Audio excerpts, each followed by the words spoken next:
corpore sano katanya. Akal yang sehat terdapat pada badan yang sehat. Tidak selamanya benar. Buktinya apa? Wong maling sekarang badannya sehat-sehat. Siapa bilang kalau badan sehat lalu akal sehat? Tidak mesti. Katanya akal yang sehat terdapat pada badan yang sehat. Belum tentu juga. Bukti yang jadi maling badannya sehat-sehat, tapi hatinya kok ngeres. Ini berarti bahwa memang kebersihan itu harus berangkat dari hal yang mendasar untuk sampai kepada puncaknya membersihkan hati.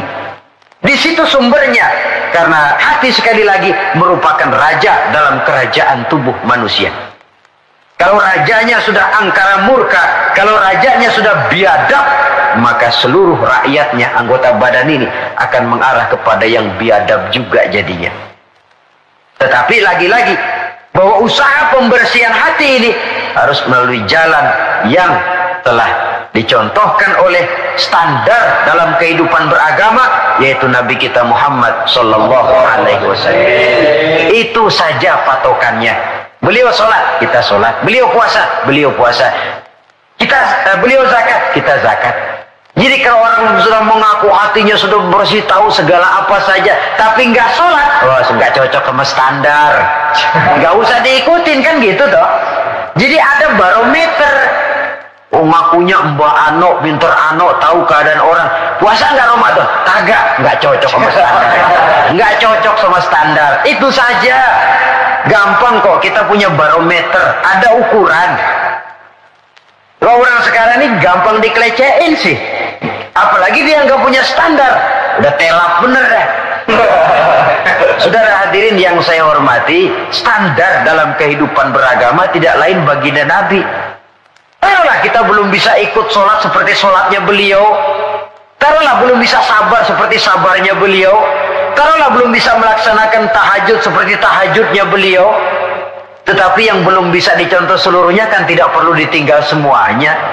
Apalagi lalu mencela. Seperti dulu zaman anak-anak ada cerita. Serigala pengen makan buah anggur. Tinggi. Lompat, jatuh lagi. Lompat, jatuh lagi. Nggak bisa tercapai itu anggur. Akhirnya putus asa, kecewa. Kemana-mana dia pergi ngomong sama semua binatang. Anggur pahit, anggur asam. Anggur pahit, anggur asam. Padahal bukan anggur yang pahit, dia aja yang kagak bisa ngambil. Akan selalu ada di masyarakat tuh manusia yang mentalnya begitu. Dia pengen begitu, nggak bisa sama yang bisa dia sirikin. Akan selalu ada di masyarakat manusia yang punya mental begitu. Dia pengen begitu, kagak bisa, udah setengah mati, nggak bisa juga. Sama orang yang bisa, wah siriknya bukan main, hasutnya bukan main. Serigala tadi pengen makan buah anggur udah metik nggak bisa, pidato kemana-mana anggur lah pahit. Emang kemampuannya aja yang nggak sampai ke sana pakai anggur pahit, anggur asem. Orang menghina sesuatu bukan karena sesuatu yang dihina itu jelek, tapi karena dia nggak bisa berbuat begitu. Lalu yang lebih celaka lagi mempengaruhi orang supaya berpendapat begitu kayak serigala tadi. Udah dia kesel sama orang, orang lain dia undang supaya kesel juga sama tuh orang. Enggak bener ini marahan pakai ngebon.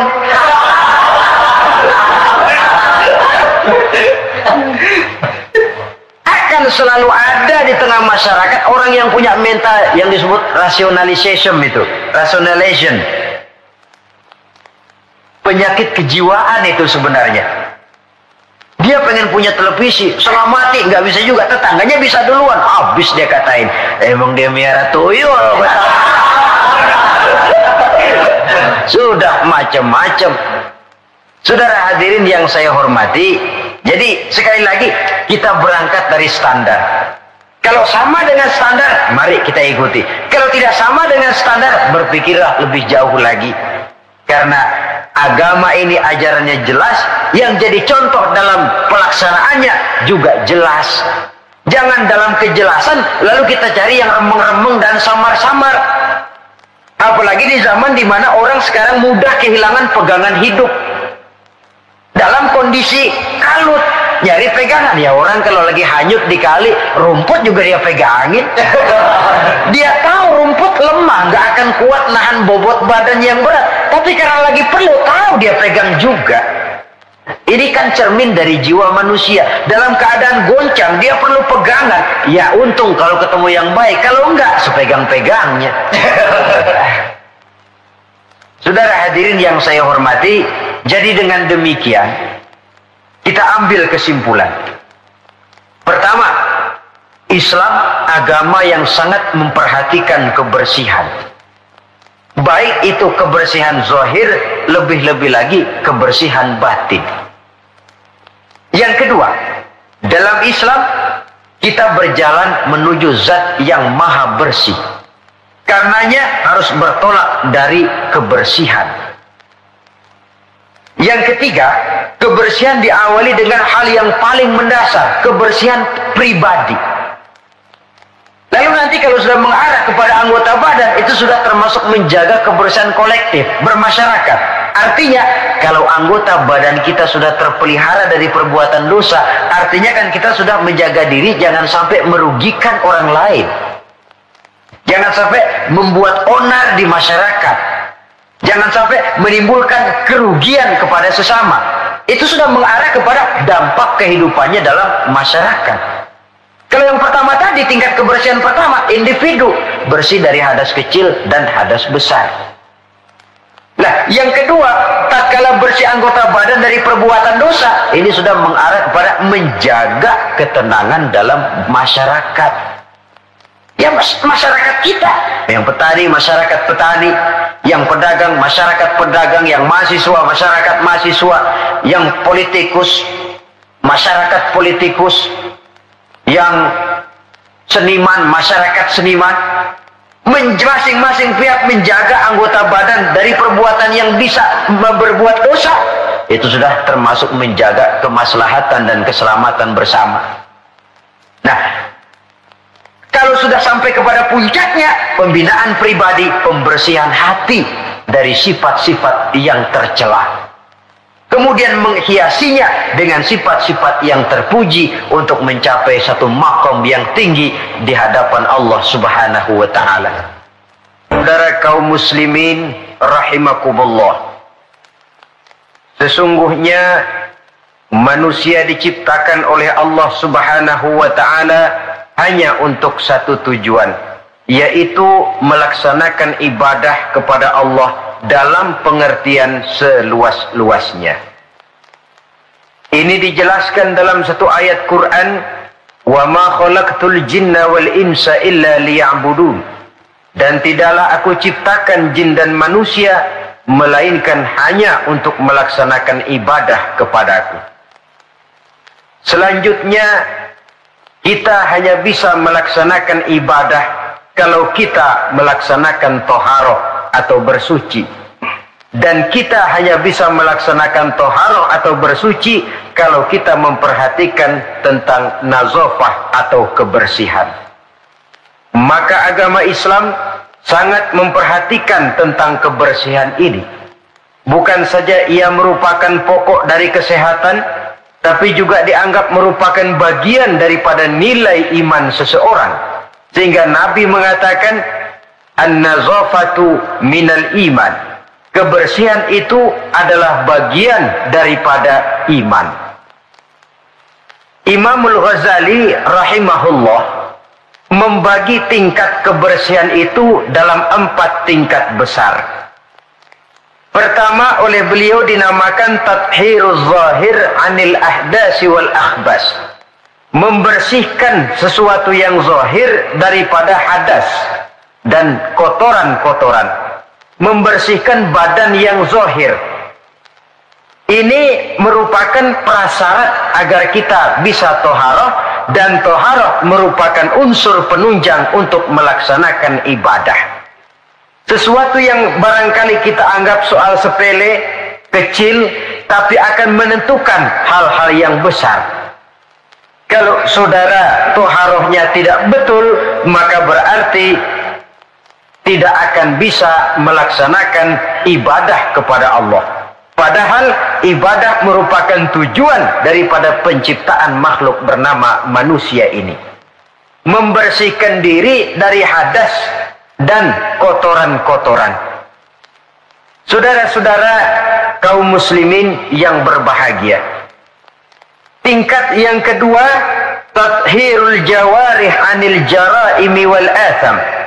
Membersihkan seluruh anggota badan dari perbuatan dosa dan perbuatan maksiat.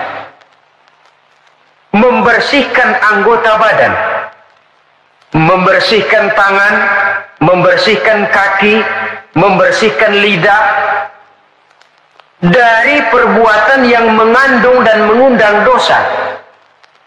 Kalau sekedar membersihkan zahir tangan, barangkali cuci tangan pakai sabun pun selesai. Tetapi membersihkannya dari minal jaraimi wal asab, dari perbuatan yang mengandung dosa dan kesalahan, ini merupakan tugas yang tidak ringan. Pada tahapan pertama, kebersihan yang diajarkan kepada kita umat Islam, bersih badan dari hadas dan segala kotoran yang berbentuk najis. Itu merupakan modal dasar supaya kalau itu bersih kita bisa wudhu. Kalau sudah wudhu kita bisa sholat dan bisa melaksanakan ibadah-ibadah yang lain. Orang tidak mengerti sistem ekonomi menurut Islam, barangkali di akhirat dia tidak akan disidang Allah, karena itu masuk wajib kifayah. Tapi orang tidak betul membersihkan diri daripada hadas, ini tanggung jawab individu dan dia akan bertanggung jawab di hadapan Allah. Berangkat dari kebersihan untuk menuju kepada yang maha bersih, yaitu Allah subhanahu wa ta'ala. Berangkat dari kebersihan menuju ke yang maha bersih. Inilah perjalanan dari kehidupan manusia ini. Oleh karenanya dimulai itu dari pembersihan diri, dari segala macam kotoran, dari segala macam najis. Dan tidak usah, terutama adik-adik remaja, para pemuda, tidak usah malu mengkaji masalah-masalah agama, memulainya dari hal-hal yang mendasar kalau memang itu terpakai dalam kehidupan kita. Biasanya kalau diajak ngaji fikih bab apa, hadas besar, hadas kecil, lah itu mah dari dulu. Ya memang agama itu dari dulu begitu. Bahwa mau diskusi soal Allah, alam dan manusia, silahkan. Bahwa mau berfilsafat tentang sistem ekonomi dan kebudayaan menurut Islam, oke.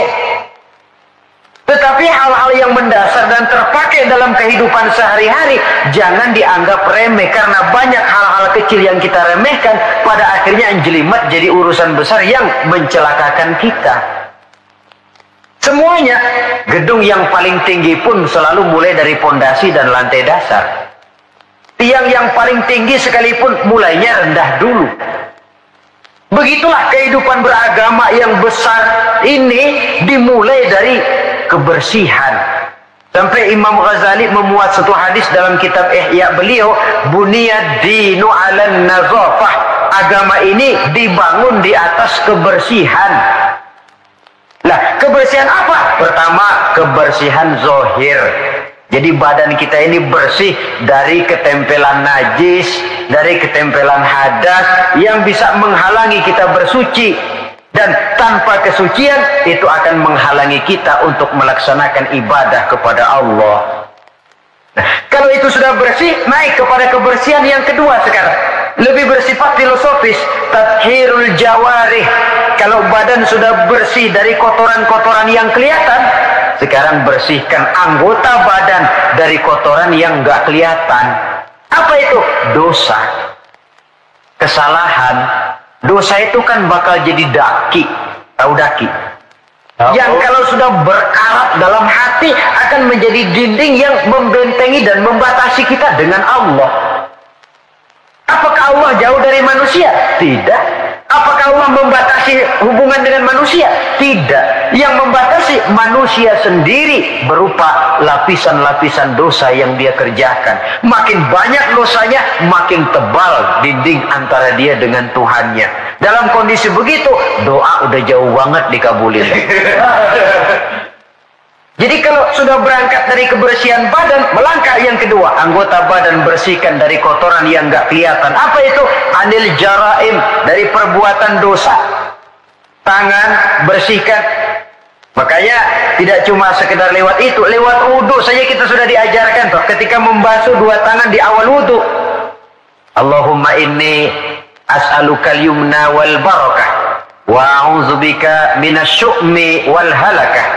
Ya Allah, saya mohon kepadamu keberkahan di dua tangan ini ya Allah. Supaya tangan ini dibawa dagang untung, dibawa bertani panen, dibawa ngobiek gol. Tangan yang membawa berkah. Wa a'udzubika minasyu'mi wal halakah.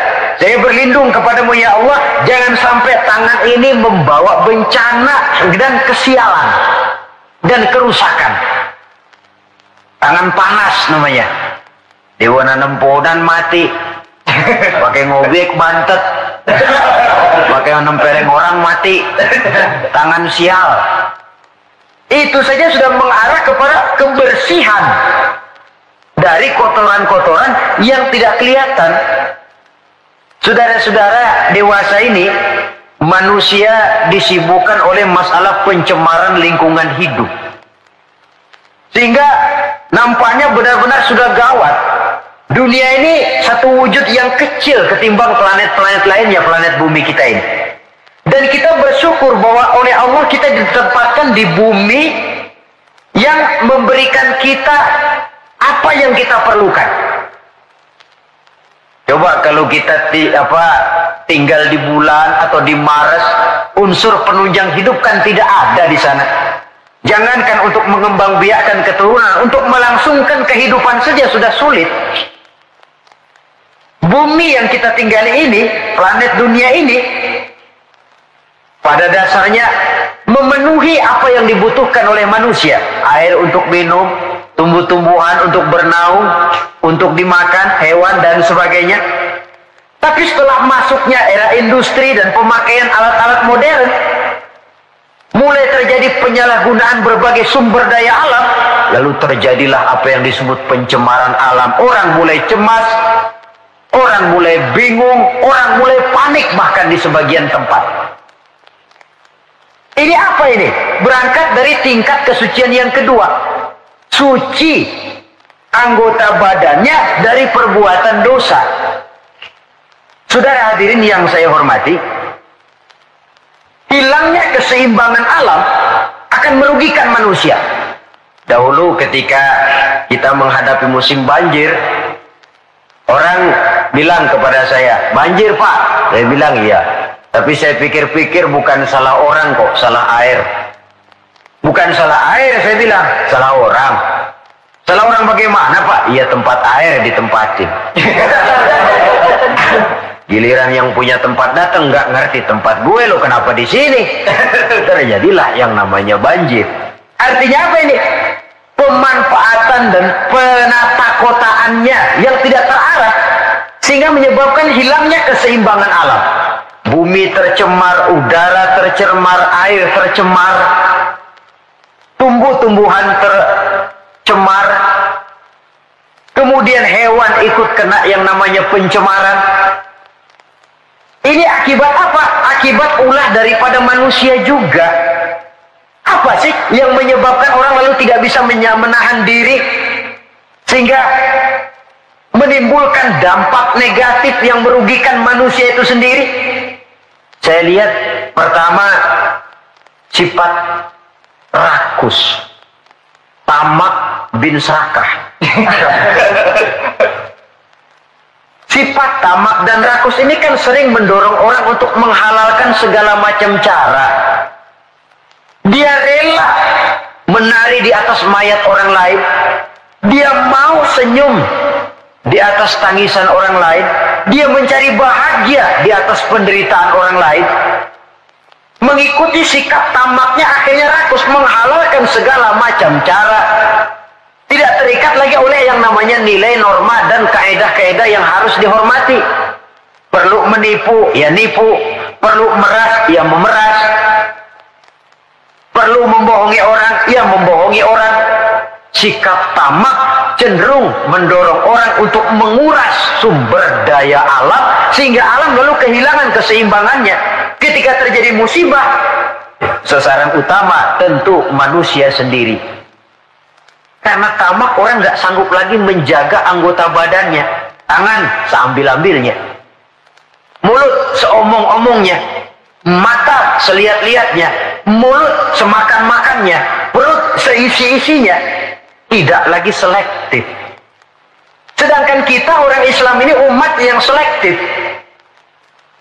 Bahwa kita makan, kita minum, kita berpakaian, seluruhnya dibatasi oleh pertanyaan. Yang saya minum ini, yang saya makan ini, yang saya pakai ini, yang saya usahakan ini, Allah ridho apa tidak? Itu bedanya orang Islam dengan orang yang di luar Islam. Ada kaidah dan norma yang membatasi dia, yaitu pertanyaan Allah ridho apa enggak. Bukan cuma mengejar keuntungan relatif, bukan cuma mengejar keuntungan yang sedikit, lalu menguburkan dan menentang hati nurani sendiri. Karena sikap tamak, orang tidak sanggup mengendalikan diri, maka seluruh anggota badannya lalu tidak terjaga lagi anil jaraim, dari perbuatan dosa dan salah. Hilang sudah. Nah, orang begini, kalaupun dia suci daripada hadas kecil dan hadas besar, tapi anggota badan lainnya tidak terpelihara dari perbuatan dosa, lah sama juga bohong. Hadas kecil nggak punya, hadas besar nggak punya, wudhu sering, tapi nyolong jalan terus. Mulutnya fitnah orang, suka betul, gunjing orang, iya. Makan yang haram, iya. Nipu orang lain, iya. Itu namanya tidak menjaga anggota badan dari kotoran-kotoran yang abstrak. Ini yang saya lihat penyebab pertama, sikap tamak. Yang kedua, sikap materialistis. Ini merupakan pemacu paling utama. Sikap materialistis yang ideologinya biasanya ideologi perut ini. Hidup cuma isi perut. Karena itu materi tujuan utama. Kalau perlu nipu, nipu. Kalau perlu ngebohongin orang, ngebohongin orang. Kalau perlu korupsi, korupsi. Sampai sekarang ini bukan cuma buku, bahkan sampai kepada hak cipta, sampai kepada produksi, sampai kepada hal-hal yang berkaitan dengan hubungan dengan dakwah, masih terkena yang namanya bajakan. Dan yang aneh bahwa ya tahu itu barang bajakan, toh masih ada saja yang mau jual. Ini kalau tidak didorong oleh sikap materialistis, mengejar keuntungan relatif dengan menekan perasaan pribadi, sudah merugikan orang lain, merugikan teman, gak soal. Bahwa dia menari di atas penderitaan orang, bahwa dia senyum di atas bangkai saudaranya misalnya, bukan soal bagi dia. Yang penting target materi tercapai. Kalau sudah kemarilah cara berpikir orang. Bukan saja dia menginjak hak azasi daripada orang lain, tapi dia sudah menjerumuskan dirinya sendiri. Mungkin dia, orang macam ini, terlepas dari pengadilan dunia. Tapi tidak seorang pun yang akan lepas dari pengadilan Qadhi Rabbul Jalil, di mana akan diputar seluruh film kegiatan hidup kita. Sejak dari yang sekecil-kecilnya sampai kepada yang sebesar-besarnya. Apalagi di zaman di mana orang sekarang ini gampang nekat, merasa didlek, buntu, apalagi di belakang dilihat merasa ada backingnya, jaluknya jadi naik, kepalanya jadi besar, hidungnya jadi mekar, lalu membusungkan dada, timbul sikap sombong dan cenderung menganggap enteng kepada orang lain. Padahal kalau sudah ada kecenderungan menganggap remeh dan enteng orang lain, itu tandanya orang sudah mulai kehilangan kepercayaan kepada dirinya sendiri. Karena itu Islam mengajarkan La yu'minu ahadukum hatta yuhibba li akhihi ma yuhibba li nafsihi. Belum sempurna iman kamu sampai kamu cinta kepada saudaramu sebagaimana kamu cinta kepada dirimu sendiri. Artinya apa ini? Mengukur orang lain dengan diri sendiri. Kalau orang lain tanpa salah saya tempeleng, sakit nggak? Sakit. Saya pun begitu. Kalau orang lain tanpa salah difitnah, sakitkah dia? Sakit. Saya pun begitu. Yang tidak enak terjadi pada diri saya akan begitu juga kalau terjadi pada diri orang lain. Maka pertimbangannya adalah diri sendiri. Kalau sudah ke sana cara berpikir orang, dia nggak brutal, nggak lalu ingin mengejar keuntungan karena sikap tamak dan rakus, lalu mengabaikan rasa persaudaraan, rasa persatuan, rasa solidaritas. Yang penting uang masuk. Mungkin di dunia banyak pihak bisa kita kelabuin, tapi sanggupkah kita ngebohongin Allah? Mungkin banyak saksi ada cat yang kita bayar bisa meringankan kita, tapi sanggupkah kita mencari saksi ada cat di akhirat nanti?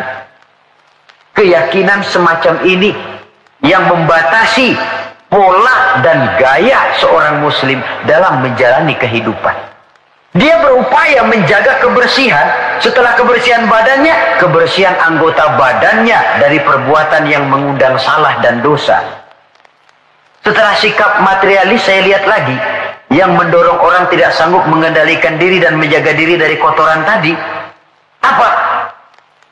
Takabur dan kurangnya rasa malu. Kalau tidak punya rasa malu sama sekali. Ini membudayakan rasa malu zaman sekarang saya anggap penting ini.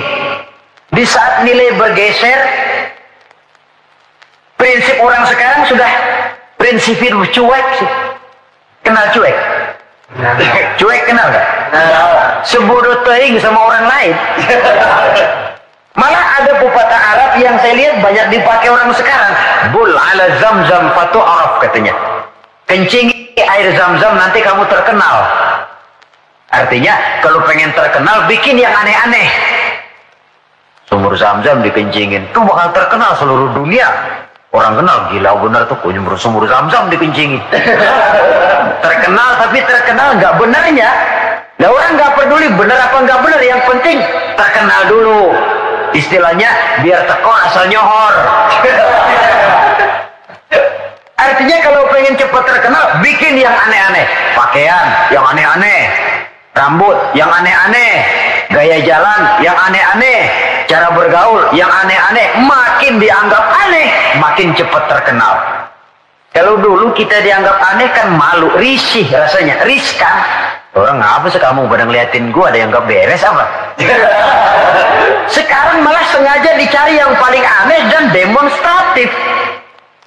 Demonstratif. Membudayakan rasa malu ini saya anggap cukup mendesak zaman sekarang ini. Sebab ini termasuk salah satu sumber etika. Pejabat tahu malu, pengusaha tahu malu, organisasi tahu malu, pemimpin tahu malu, orang tua tahu malu, anak muda tahu malu, remaja tahu malu. Apalagi kalau mau bercermin kepada Rasulullah sallallahu alaihi wasallam. Imam Abu Ja'far Al-Barzanji menceritakan akhlak Nabi itu, wa kana sallallahu alaihi wasallam syadidal haya. Beliau orangnya sangat pemalu. Dari saking malunya saja, pernah ketika remaja diajak memperbaiki Ka'bah naik ke atas, jubahnya tersingkap angin, kakinya kelihatan dengan orang di bawah, beliau turun muka pucat merah, keringat bercucuran karena kakinya kelihatan oleh orang di bawah. Padahal orang yang di bawah laki-laki semua, malu. Saya lihat zaman sekarang malu nomor 18. Yang penting nyohor dulu. Kalau masih ada rasa malu kan masih ada semacam nilai yang harus kita indahkan. Tapi kalau sudah nggak ada rasa malu, tidak ada rasa menyesal, tidak ada rasa telah melakukan sesuatu yang tidak baik. Itu akibatnya kalau sudah kehilangan rasa malu. Saudara-saudara kaum muslimin yang berbahagia, apa nasibnya agama umat ini kalau kita sudah kehilangan rasa malu? perbuatan apa yang tidak akan negatif dan tidak akan mengarah setidak-tidaknya kepada perbuatan negatif kalau kita sudah tidak punya rasa malu. Nah, kalau orang sudah nggak punya rasa malu, sudah nggak punya timbangan, karenanya cuek. Tahu cuek? Udah masa bodoh aja dah. Orang mau bilang apa kek, yang penting kan untung, yang penting kan duit masuk, yang penting kan terkenal. Sehingga jangan heran kalau sekarang di kampung-kampung walau orang pakai baju kayak mau mentas di televisi saja. Padahal nggak kemana-mana.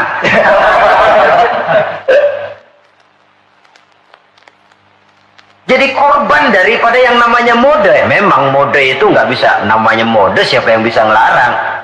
Mode itu musim, musim kan nggak bisa dilarang. Musim hujan bisa nggak dilarang? Tidak bisa dilarang. Kalau sudah datang ya datang, musimnya habis, habis. Musim rambutan nggak bisa dilarang, nggak boleh musim rambutan, ya tetap saja. Tapi kalau musimnya sudah habis ya habis. Mode juga begitu. Nggak bisa dilarang, nanti gilirannya habis, ya habis saja. Dulu pernah itu anak muda, mode ya, bikin celana bawahnya kecil bener, botol aja nggak masuk. Emang lagi mode semuanya celana begitu. Habis musimnya, habis. Ubah lagi ganti mode, bawahnya lebar, cutbray katanya, jangan botol, monyet masuk. Modelnya habis. Taruhlah musim nggak bisa dilarang. Cuma sekurang-kurangnya kalau ada rasa malu kan kita bisa mantesin diri. Bisa mantesin diri, ini yang penting.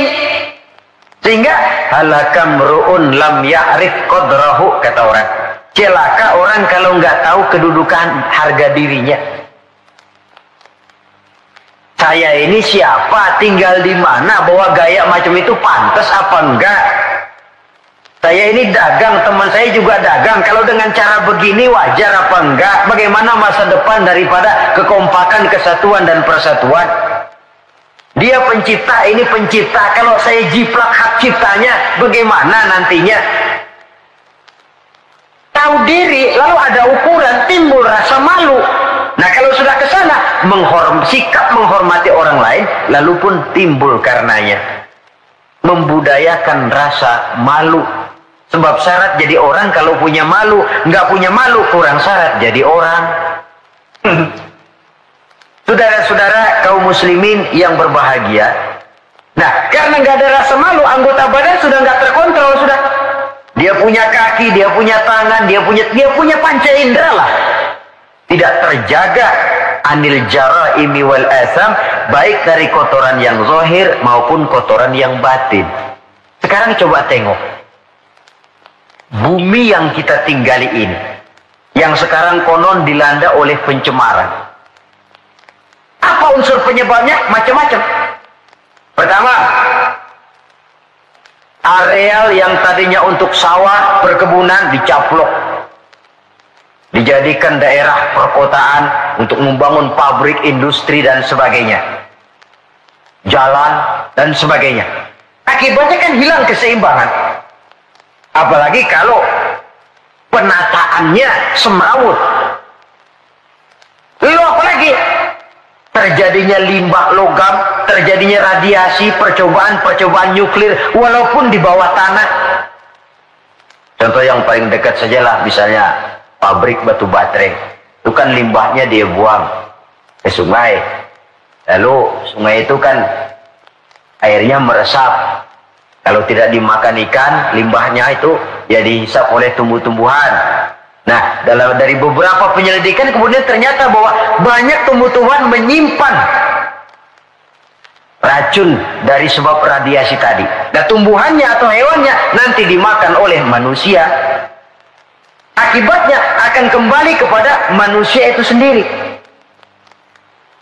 Belum lagi yang namanya pencemaran udara, pencemaran air. Di zaman sekarang orang sudah agak sulit mencari yang namanya air bersih. Masing-masing berlomba memperbesar jet pump, menyerot sekuat-kuatnya. Saudara hadirin yang saya hormati, Begitulah kalau manusia sudah kehilangan rasa malu, dia cenderung melakukan dan menghalalkan segala macam cara untuk mencapai tujuannya. Dan kita sama-sama tahu, inilah prinsip orang-orang yang anti Tuhan, yaitu kaum komunis.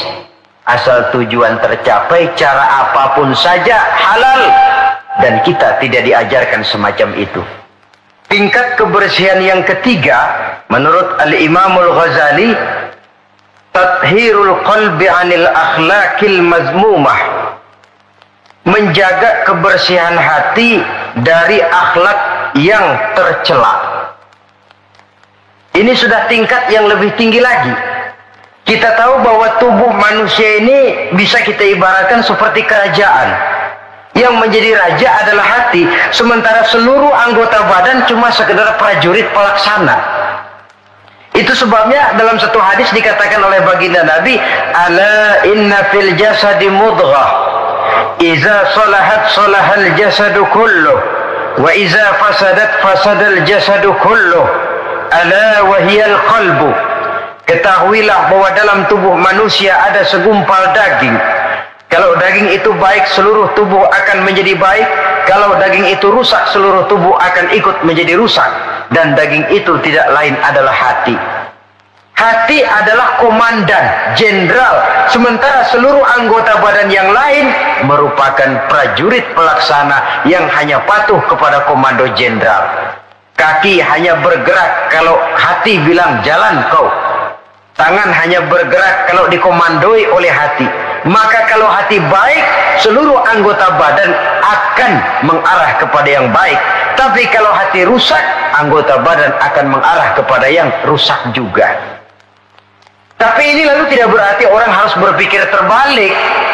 Kalau begitu, yang penting hati kita baik kan. Gak sembahyang juga kalau hati udah baik, nggak ngapa-ngapa udah. Itu pemikiran yang paling keliru. Karena bagaimanapun kita dalam beragama ini kan punya standar, punya ukuran. Standarnya siapa? Ya baginda Rasulullah. Beliau hatinya orang yang paling baik, tapi tetap sholat. Beliau orang yang hatinya bersih, tapi hukum halal haram tetap berlaku. Beliau orang yang hatinya sangat bening, tapi tetap puasa Ramadan dan sebagainya, ibadah-ibadah yang itu standar namanya. Kalau merasa hati sudah bersih, oh biar gua nggak sembahyang juga tapi hati kan bersih. Loh, prinsip itu saja sudah menjelaskan ngeresnya hati. Saudara hadirin yang saya hormati, oleh karena itu membersihkan hati dari akhlak yang tercela ini merupakan tugas utama. Bahkan dijelaskan oleh Imamul Ghazali, penyakit zohir sangat jauh bedanya dengan penyakit hati, penyakit batin. Apa bedanya? Pertama, kalau penyakit zohir, biasanya kita yang punya penyakit lebih tahu dari orang lain. Tapi kalau penyakit hati, penyakit batin, biasanya orang lain lebih tahu dari kita yang punya penyakit. Misalnya, kita punya bisul di belakang, itu penyakit zohir kan? Kita tahu, orang lain nggak tahu. Enak temen datang bercanda, dia tepak aja belakang. Udah melintir-melintir kita. Dia nggak tahu, kita tahu. Penyakit zohir, kita yang punya penyakit lebih tahu dari orang lain. Tapi kalau penyakit hati, penyakit batin, kadang-kadang orang lain lebih tahu, kita yang punya nggak berasa. Misalnya sombong, ya. Kita nggak berasa, kita anggap wajar saja. Orang lain yang nilai, sombong sih kamu. Hasud, dengki, kita anggap wajar. Orang lain bilang, karangan hatimu, hasud betul sih, nggak seneng lihat orang lain dapat nikmat. Tetangganya beli TV aja meriang. Saudara hadirin, penyakit batin orang lain lebih tahu dari kita. Lalu apalagi bedanya? Kalau penyakit zohir, penyakit badan, itu hanya merusak kehidupan dunia. Resikonya paling-paling mati. Tapi penyakit batin tidak hanya merusak kehidupan dunia, ikut juga menghancurkan kehidupan akhirat. Saudara kena penyakit dunia, penyakit zohir ya. Taruhlah kanker misalnya. Taruhlah darah tinggi misalnya. Paling-paling mati, itu saja. Dunia saja. Tapi kalau saudara terserang penyakit sombong, ria, takabur, ujub, sum'ah, bukan cuma dunia, di akhirat dia akan jadi racun yang menggeragoti amalan kita. Dunia akhirat dirusak. Penyakit sombong. Di dunia umumnya kan kita jarang mau berteman sama orang sombong, menjauh malah. Sombong bener siapa teman lo, begitu. Di akhirat al-mutakabbir itu cuma Allah kok. Salah satu asmaul husna al-mutakabbir, Allah itu. Yang sombong, yang pantas sombong cuma Allah. Anal mutakabbir, akulah yang paling besar. Makanya takabur itu asal katanya takabbaro ya takabbaru, membesar-besarkan diri. Nggak besar aja, gedein aja dirian diri. Saudara hadirin yang saya hormati, yang ketiga, kalau penyakit zohir banyak dokternya. Apalagi di zaman spesialisasi sekarang ini, tinggal nyari aja dah. THT, yang kanker, yang tulang, yang jantung, yang macam-macam penyakit, ada dokter spesialisnya. Tapi penyakit batin cuma agama dan kemauan dari orang yang bersangkutan untuk memperbaiki diri. Tanpa itu sulit. Sulit untuk dirubah. Tanpa dekat dengan agama, tanpa kemauan yang kuat memperbaiki diri, orang sulit terobati dari penyakit-penyakit batin. Makanya kalau para dokter sangat serius melakukan penyelidikan, mencari penangkal obat, penangkal penyakit yang hanya merusak kehidupan dunia, apa kita nggak lebih sungguh-sungguh memusatkan perhatian, mengobati penyakit yang kalau diserang penyakitnya bukan cuma dunia, akhirat ikut bangkrut. Itu yang dinamakan dengan penyakit-penyakit batin. Saudara hadirin yang saya hormati, ada lagi di zaman sekarang orang berpikir, yang penting kan percaya saja sama Tuhan, lalu hati baik, sudah cukup. Nah, kalau memang percaya kepada Tuhan dan hati baik cukup, tidak perlu Allah sampai mengutus 25 Rasul ke alam ini. Sebab tanpa Rasul pun manusia bisa kok kenal Tuhan. Cuma Tuhan yang mana? Yang sebenarnya Tuhan atau cuma yang dipertuhan saja? Yang bukan Tuhan tapi dianggap Tuhan? Tanpa mengutus Rasul mungkin manusia percaya bahwa di luar kekuatannya ada super power yang manusia merasa bergantung ke sana. Lalu menegakkan tata cara peribadatan untuk menghormati sang super power tadi. Tetapi percaya kepada Allah itu kan tidak cukup cuma sekedar percaya saja. Lantas diiringi dengan pelaksanaan ibadah yang sasarannya untuk mencapai bersihnya hati ini. Saudara hadirin yang saya hormati, jadi tingkat yang ketiga kebersihan yang diajarkan, kebersihan hati. Biar badan kita bersih dari hadas kecil, hadas besar, tapi kalau hati kita kotor, ngeres, orengan hatinya. Tidak senang lihat orang lain dapat nikmat, tidak senang lihat orang lain lebih maju. Takabur, merasa diri paling besar, ujub, ria, semua yang dikerjakan selalu pengen didengar orang, dilihat orang, to show only. Apa saja sudah supaya dipuji orang, dilihat orang, didengar orang, hilang keikhlasannya. Bersih anggota badannya, tapi kotor hatinya. Ini kontras. Sebaliknya, hatinya bersih, tapi badannya hadas besar nggak kenal, hadas kecil apalagi. Wah, ya bagaimana bisa berhubungan dengan Allah? Sebab kita ini percaya kepada Allah kemudian berhubungan dengannya. Cara berhubungan dengan Allah bagaimana? Sudah diatur oleh Allah sendiri lewat prosedur yang namanya sholat. Nggak bisa kita bikin aturan sendiri. Kalau mau dekat dengan gubernur saja harus ikuti aturan